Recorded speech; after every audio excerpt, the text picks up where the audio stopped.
guys, welcome back to the nest. Hope you're all keeping well. Time for another movie reaction and time for another James Bond reaction. It's been a while since I've done a James Bond installment. Yeah, just wanted to focus on all the other series starters, but you know what, it's time. We're getting closer to the end of 1979 now, so better tell you what it is. Tonight we are reacting to Moonraker. Now, I do know at the end of the last one, it did say James Bond will return in For Your Eyes Only. Well, I think I found out because of the popularity with the sci-fi genre that Star Wars created, they decided to do Moonraker first.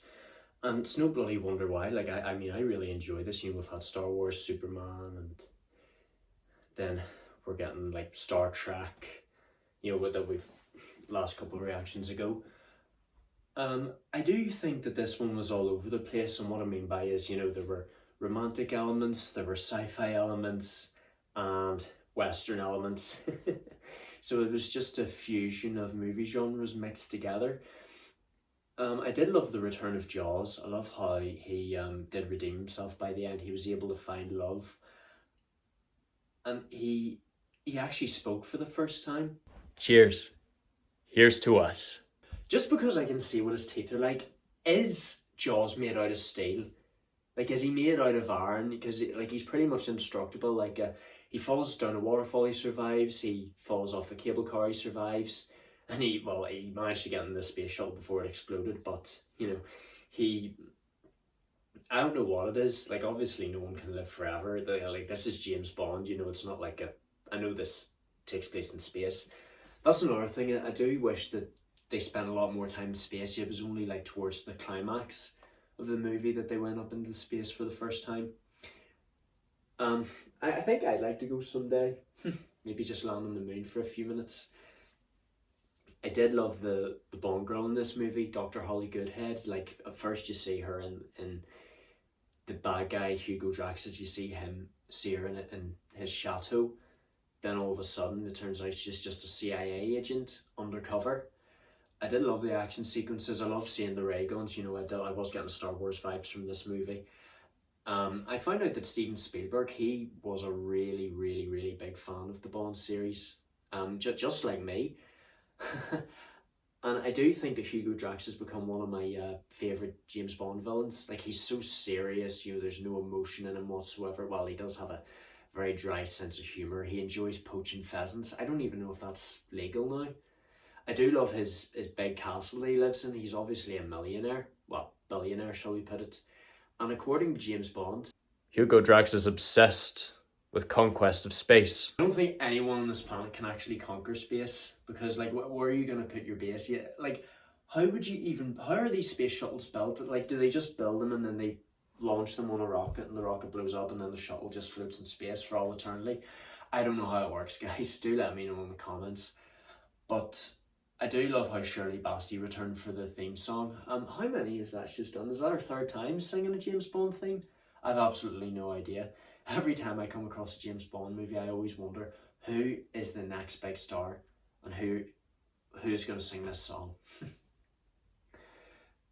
Yeah, Hugo Drax, like, he's got so many bases, and I love the travelling throughout this movie. Like, you go from California to Venice to Rio de Janeiro, and finally up into space. Rio de Janeiro is somewhere I actually like to visit. Venice looks beautiful. I will say, I did go to Amsterdam last year, as you guys knew. You know, it's quite similar to that. Venice is very romantic unless there's a James Bond boat chase going on. I did love the boat chases. Like, this series seems to be very fond of like boat chases, if you get my drift.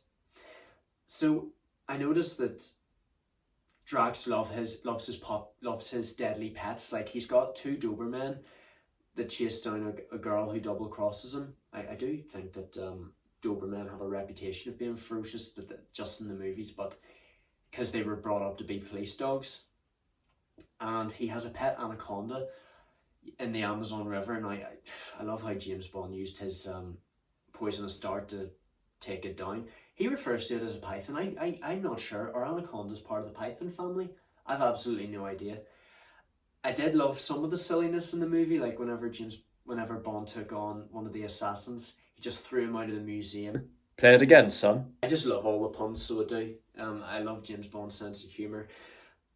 I wonder who's gonna be responsible for tidying up the museum, because those, like, I heard one of those artifacts is worth like $1 million. So I wonder who'd be willing to pay all that money. Elon Musk probably. And I also really loved seeing the joke whenever the ambulance guy he flew out on the gurney and he landed into the teeth.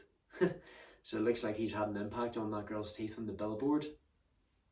I did love Drax's plan. You know, he basically wants to create a super race while in space, and he just wants to conquer the world, basically like all sorts of villains. And I think that's why Jaws wants to double cross him, because he wants to be with his one true love. And despite what James Bond says, you know, his name is Jaws and he kills people, he does have a very soft side, and he does like warm up to him by the end. I do wonder if we're going to see Jaws again. I do hope so, because then he can team up with Bond in the future, take down the next big villain. And I just love the poisonous dart effect it had on Drax. He just shoots it at him. I will be putting you out of my misery. Heartbroken, Drax.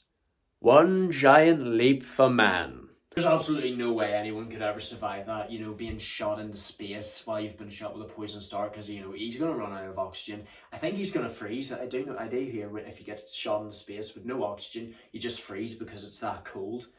And then I'd say a rocket just bangs right into him.